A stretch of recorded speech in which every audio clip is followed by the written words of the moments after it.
Hello friend, welcome back to our channel. आज की video हमारी आधारित होने वाली है अंतर्राष्ट्रीय राजनीति के कुछ इम्पोर्टेंट इवेंट यानी इंटरनेशनल पॉलिटिक्स के कुछ इम्पोर्टेंट इवेंट जहां से आपके बहुत सारे प्रश्न बनते हैं।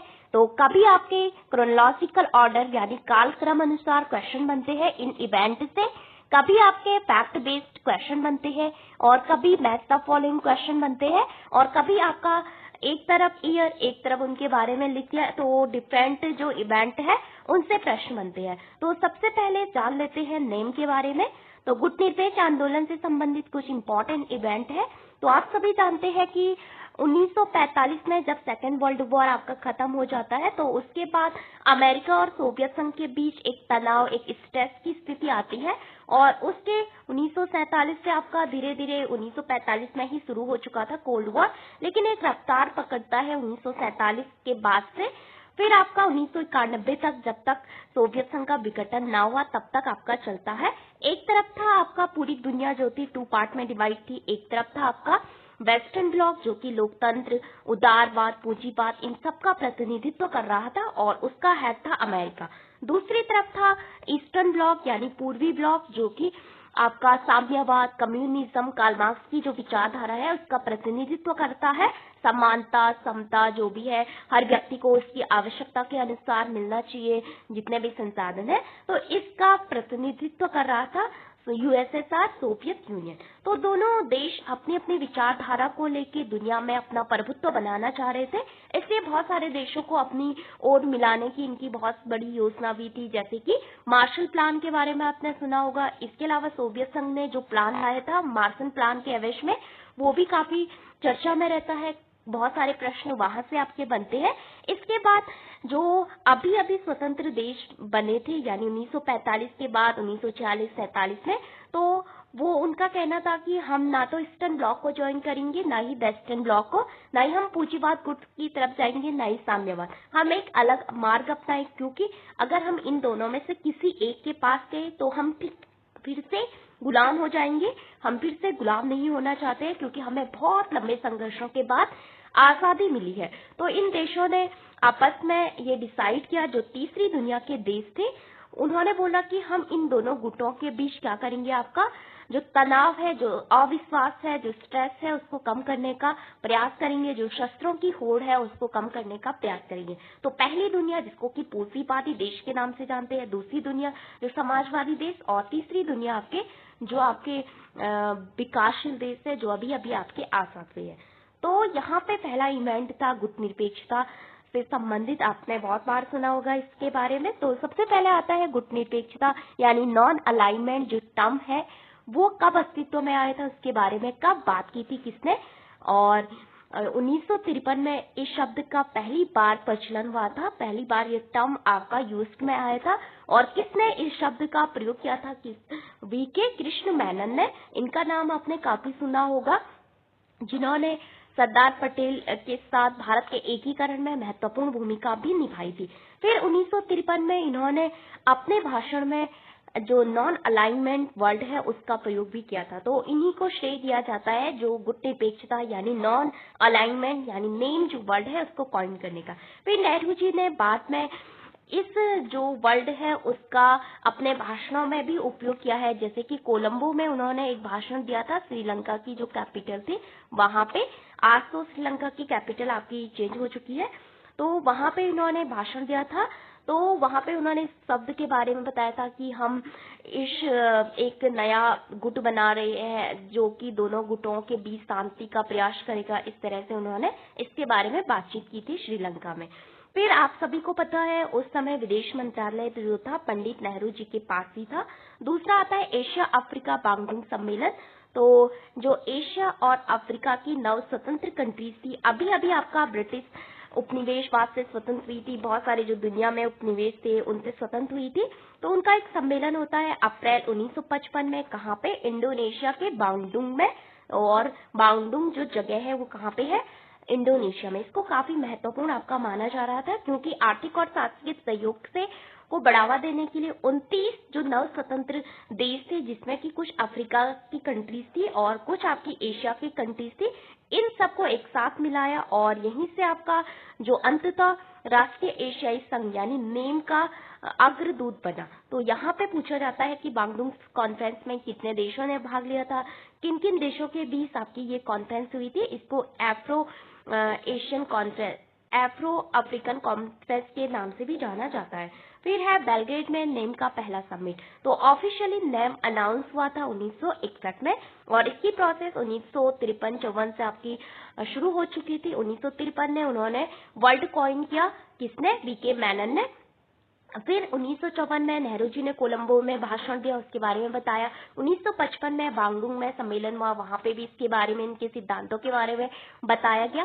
फिर बेलग्रेड में जाके इसका पहला समिट होता है। बेलग्रेड कहाँ पे है? यूगोस्लाविया में है और वहां पे इसका फर्स्ट ऑफिशियली समिट होता है 1961 में और यहाँ पे 5 देशों के जो सदस्य थे वो इसमें पार्टिसिपेट करते हैं, जिनको कि नेहरू जी का इनमें महत्वपूर्ण योगदान रहा। फिर आपका नासिर टिटो, नासिर थे गमाल नासिरी जो कि मिस्र से थे। आपका जोसेफ ब्रॉस टिटो थे। इसके अलावा वामे एनक्रूमा जो कि घाना के प्रधानमंत्री थे। सुकर्णो जो कि इंडोनेशिया से थे। तो इस तरह से 5 ये महत्वपूर्ण लीडर थे विश्व के विभिन्न देशों से, जिसमें कि एशिया और अफ्रीका की ही कंट्रीज के ये थे। फिर आता है हवाना समिट 1979 में। तो ये गुट निरपेक्षता की 6th समिट थी, काफी इंपॉर्टेंट है, काफी न्यूज में है। यहाँ से आपके हर बार प्रश्न बनते हैं क्योंकि आप सभी को पता है कि इसके तुरंत बाद की जो समिट थी 1983 में, जो कि 7th समिट थी, वो आपकी इंडिया में होती है। उस समय प्राइम मिनिस्टर थी इंदिरा गांधी। तो उससे पहले की समिट 1979 में आपकी हुई थी, कहाँ पे? हवाना, जो कि क्यूबा में स्थित है। और हवाना डिक्लेरेशन के बारे में आपने सुना भी होगा इसके बारे में। और यहाँ पे जब हम बात करते हैं गुट निरपेक्षता की जो समिट होती है, हर 3 साल में आपकी एक बार होती है और लास्ट समिट आपकी 2019 में आपकी हुई थी, 18वीं समिट। फिर आपका 2019 के बाद बात करें तो 23-24 में आपकी हुई थी, 23 में हुई थी आई थिंक, कहाँ पे? रवांडा में हुई थी। तो 18वीं जो समिट है नीम का 2019 में हुआ था, कहाँ पे? बाकू अजरबैजान में आयोजित किया गया था। तो यहाँ पे बांडुंग सिद्धांतों को बनाए रखने पे फोकस किया गया था 2019 में। उसके बाद रवांडा में हुई थी इसकी समिट और अब होने वाली है शायद इस साल, अगले साल। तो ये इसके बारे में था कुछ महत्वपूर्ण इवेंट। अब बात कर, तो यहाँ से आपके ऐसे प्रश्न बनते हैं जैसे असेंडिंग ऑर्डर में, तो प्रारंभ से नवीनतम तक, यानी जो आपका सबसे पहले आया वहां से आपका जो वर्तमान समय में है वहां तक, आरोही क्रम जिसको आप कहते हैं। तो इसका आरोही क्रम होगा आपका। गुट निरपेक्षता शब्द का प्रचलन हुआ था सबसे पहले 1953 में, किसके द्वारा? वीके कृष्ण मेनन संयुक्त राष्ट्र के भाषण में इन्होंने इसका प्रयोग किया था। फिर 54 में नेहरू जी ने, फिर 55 में बांगडुंग कॉन्फ्रेंस में, जो कि नव स्वतंत्र देशों की एक सम्मेलन था, जितने भी एशिया अफ्रीका देश थे उनका। फिर बेलग्रेड में इसका पहला अनाउंसमेंट होता है एक मूवमेंट के तौर पे। और फिर आपका इसकी ऑफिशियल समिट भी, पहली जो शिखर सम्मेलन है उसी समय आपकी होती है और 29-30 कंट्रीज इसमें पार्टिसिपेट करती है। वर्तमान सदस्य संख्या की बात करें तो 120 के अराउंड है। हवाना डिक्लेरेशन 1971 में। फिर आपका 18वीं जो समिट हुई थी 2019 में आपकी हुई थी। अगर डिसेंडिंग ऑर्डर में बात करें तो जो सबसे पहले, मतलब जो सबसे बाद में आया, मतलब यहाँ पे अगर डिसेंडिंग ऑर्डर में हम इसकी बात करें तो नवीनतम से प्रारंभ तक, यानी जो नवीनतम जो आज का है वो आपका सबसे पहले आएगा। फिर हवाना, फिर बेलग्रेड, फिर आपका बांगडुंग, फिर आपका 1953 वाला। तो ये आपका इस तरह से आप याद रख सकते हैं। तो असेंडिंग डिसेंडिंग ऑर्डर आप इससे समझ सकते हैं कि किसे आप असेंडिंग ऑर्डर, किसे आप डिसेंडिंग ऑर्डर आपका कहते हैं। तो यहाँ से इस तरह से आपके प्रश्न। नेक्स्ट चैप्टर है आपका, यहाँ से भी आपके क्रोनोलॉजिकल ऑर्डर में बहुत सारे प्रश्न बने हैं यूजीसी नेट में, मैंने वहीं से ये आपका कंटेंट आपका लिया है। तो भारत ब्रिक्स में शामिल हुआ, यानी इंडिया ब्रिक्स में कब शामिल हुआ? तो आप सभी जानते हैं कि इंडिया जो है ब्रिक्स की एक फाउंडिंग मेंबर्स है और 2001 में ब्रिक्स का जो टर्म है और जो 2 अर्थशास्त्री है उन्होंने कॉइन किया था, जिमोनील और गोल्डमैन सैक्स के द्वारा। फिर ब्रिक्स टर्म इन्होंने कॉइन किया था 2006 तक ये ब्रिक्स रहा। तो 2009 में इसकी पहली समिट होती है और उसके बाद 2010 में साउथ अफ्रीका इसमें इसको ज्वाइन करता है, तब ये ब्रिक्स से ब्रिक्स बनता है। फिर आपका 2012 में इसकी जो चौथी समिट थी ब्रिक्स की, वो भारत के द्वारा होस्टेड की गई थी। तो India host the fourth BRICS summit, और ये फोर्थ ब्रिक्स समिट कब हुई थी? Was held on 29 March 2012 in New Delhi, India. It was the first summit hosted by the India. तो इंडिया ने इसको होस्ट किया था। फिर सागर इनिशिएटिव आपने काफी सुना होगा, विजन मिशन सागर के बारे में। तो what is the full form of SAGAR? Security and growth for all in the region. तो PM Modi announce India SAGAR vision.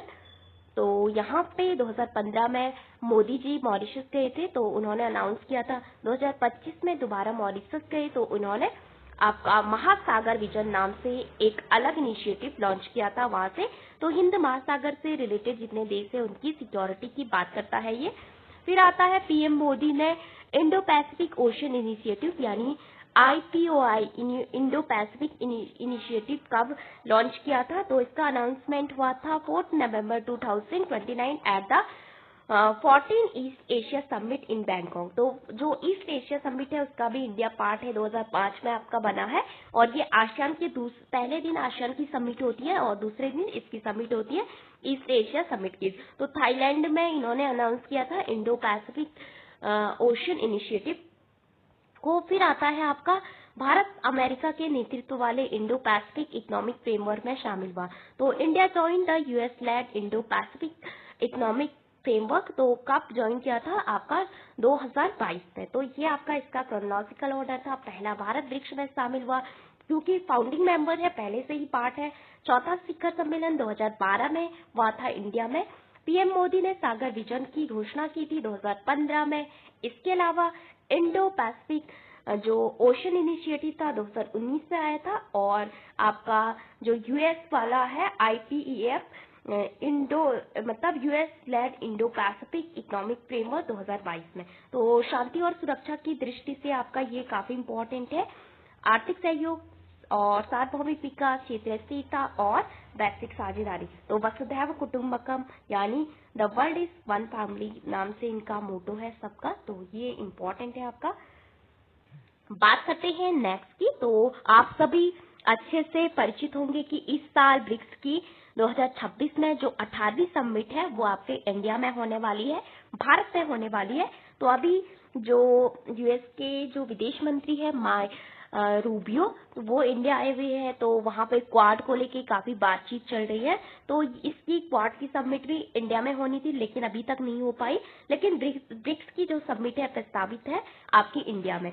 तो 18वीं समिट है। इससे पहले भारत कितनी बार मेजबानी कर चुका है ब्रिक्स समिट की? तो 2012 में हमने देखा था चौथी समिट जो थी ब्रिक्स की वो इंडिया में हुई थी। फिर 2016 में इंडिया में हुई थी 8वीं समिट। तो फिर 2021 में आपकी 13वीं समिट भी इंडिया में हुई थी। और इस साल 2026 में आपका 18वीं समिट। तो 2012, 12, 4, 16 और 16 में 5 जोड़ा 21 और 21 में आपको 21 के बाद 2026 में। तो वर्तमान समिट का जो थीम है वो क्या है? Building for resilient innovation cooperation and sustain. तो ये ब्रिक्स का लोगो है जो कि भारत सरकार के द्वारा जारी किया गया है, इसकी वेबसाइट और इसका लोगो। और यहाँ पे जो आपका कमल का ये फूल है, इसमें हर रंग जो कि एक देश को आपका रिप्रेजेंट करता है इस तरह से।